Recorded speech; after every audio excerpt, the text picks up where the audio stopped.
दोस्तों, हम सब ने 2016 में बैटमैन वर्सेस सुपरमैन देखी है, लेकिन क्या आपको पता है कि इससे 12 साल पहले वार्नर ब्रदर्स एक ऐसी फिल्म बना रहे थे जो उस समय की सबसे डार्क सुपर हीरो फिल्म होती। इसे असाइलम कहा गया था। तो आज हम इसी अनरिलीज्ड फिल्म की स्टोरी को डिकोड करेंगे, जो आज की फिल्मों से कहीं ज्यादा इमोशनल और पेनफुल होती। तो सबसे पहले कास्टिंग के बारे में बात कर लेते हैं। बैटमैन के रोल के लिए क्रिस्टियन बेल को नहीं बल्कि कॉलिन फेयरवेल को कास्ट कर लिया गया था और मैन ऑफ स्टील के रूप में हमें जूड लॉ दिखने वाले थे। बेन किंग्सली एज एल्फ्रेड और जॉन मेल्कोविच एज लेक्स लूथर हमें मूवी में दिखने वाले थे और बाकी के कुछ कैरेक्टर्स की कास्टिंग अभी होना बाकी थी। तो फिल्म की शुरुआत किसी एक्शन से नहीं बल्कि एक भारी गम से होती है। ब्रूस वेन, वह 5 साल पहले बैटमैन का काम छोड़ चुका है। एल्फ्रेड, कमिश्नर गॉर्डन और रॉबिन, ब्रूस ने इन सभी को खो दिया है। वह पूरी तरह अकेला है और उसकी मानसिक स्थिति ठीक नहीं है। क्लार्क केंट भी अपनी लाइफ के सबसे बुरे दौर से गुजर रहा है। लोइस लेन ने उसे डिवोर्स दे दिया। क्लार्क अकेला महसूस करता है और उसे लगता है कि इस दुनिया में उसकी कोई जगह नहीं है।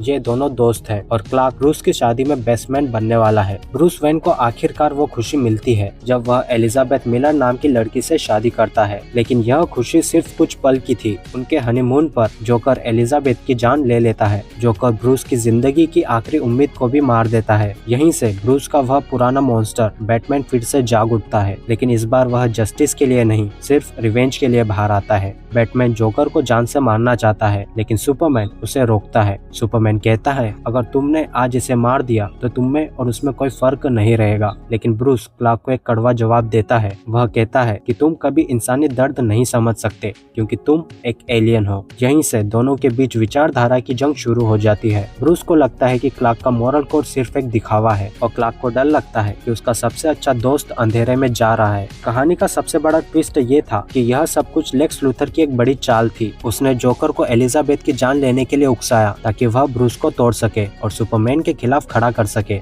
वह चाहता था कि दुनिया के दो सबसे बड़े हीरोज एक दूसरे का गला काट दे। ब्रूस वेन अपनी पत्नी की मौत का जिम्मेदार क्लार्क को मानने लगता है। उसे लगता है कि अगर सुपरमैन ने वक्त रहते जोकर को खत्म कर दिया होता तो आज एलिजाबेथ जिंदा होती। ब्रूस का दुख अब पागलपन में बदल चुका है। वह क्लार्क से कहता है, तुम्हारी अच्छाई ही तुम्हारी सबसे बड़ी कमजोरी है और आज वही कमजोरी इस दुनिया को ले डूबेगी। ब्रूस जानता है कि वह एक गॉड से लड़ने वाला है। वह अपनी बेट केव में वापस जाता है और सालों की रिसर्च का इस्तेमाल करता है। वह एक ऐसा आर्मर सूट तैयार करता है जो पूरी तरह क्रिप्टोनाइट से लेस है। सिर्फ इतना ही नहीं, वह क्रिप्टोनाइट मिसाइल्स और अल्ट्रासोनिक वेपन भी बनाता है जो सुपरमैन की सुनने की शक्ति को उसके खिलाफ इस्तेमाल कर सके। वह क्लार्क को उसी जगह बुलाता है जहां उसकी दुनिया उजड़ी थी। फाइट शुरू होती है। सुपरमैन लड़ना नहीं चाहता। वह ब्रूस को समझाने की कोशिश करता है, लेकिन बैटमैन एक के बाद एक क्रिप्टोनाइट गैस के गोले दागता है। जैसे ही क्लार्क कमजोर पड़ता है, बैटमैन उसे बेरहमी से पीटना शुरू करता है। वह क्लार्क को याद दिलाता है कि वह एक एलियन है और उसे इंसानी जज्बातों की समझ नहीं है। क्लार्क को गुस्सा आता है और वह अपने हीट विजन से बैटमैन के आर्मर को पिघलाने लगता है। दोनों एक दूसरे को जान से मारने की कगार पर पहुंच जाते हैं। यह लड़ाई किसी शहर को बचाने के लिए नहीं बल्कि अपनी अपनी विचारधारा को सही साबित करने के लिए थी। जब दोनों खून से लथपथ होकर एक दूसरे को खत्म करने वाले होते हैं, तभी असली सच सामने आता है। बैटमैन को एक सुराग मिलता है जिससे पता चलता है कि एलिजाबेथ की मौत कोई इत्तेफाक नहीं थी। लेक्स लूथर ने जोकर को आर्कम स्टेट हॉस्पिटल से बाहर निकाला था और उसे ब्रूस की पत्नी को मारने के लिए उकसाया था। लूथर का मकसद साफ था, सुपरमैन को मानसिक रूप से तोड़ना। वह जानता था कि अगर सुपरमैन को अपने सबसे अच्छे दोस्त को मारना पड़ा तो वह फिर कभी होप का सिंबल नहीं रहेगा। सच्चाई जानकर ब्रूस और क्लार्क अपनी लड़ाई रोक देते हैं और लूथर के ठिकाने पर हमला कर देते हैं। वहाँ बैटमैन का सामना जोकर से होता है। जोकर हंसते हुए ब्रूस को उसे मारने के लिए उकसाता है ताकि बैटमैन का नो किल रूल टूट जाए, लेकिन ब्रूस उसे मारता नहीं बल्कि उसे कानून के हवाले कर देता है, यह दिखाने के लिए कि वह अब भी इंसानियत में यकीन रखता है। फिल्म के एंड में दोनों हाथ मिलाते हैं, लेकिन यह दोस्तियां पहले जैसी नहीं रही। बैटमैन वर्सेस सुपरमैन असाइलम हमें यह बताने वाली थी कि सुपर हीरो भी इंसान होते हैं और वह भी टूट सकते हैं। यह फिल्म इतनी डार्क थी कि स्टूडियो डर गया और इसे कैंसिल करके बैटमैन बिगिंस और सुपरमैन रिटर्न जैसी अलग फिल्में बनाने का फैसला किया। लेकिन सच तो ये है कि उस दौर में ऐसी फिल्म आना किसी मास्टरपीस से कम नहीं होता। तो दोस्तों, ये थी उस फिल्म की कहानी जो कभी हकीकत नहीं बन पाई। सोचकर ही गुज़बम्स आ जाते हैं कि अगर 2004 में हमें ये लेवल की डार्कनेस और डीप स्टोरी टेलिंग देखने को मिलती तो आज का सुपर हीरो सिनेमा शायद कुछ और ही होता।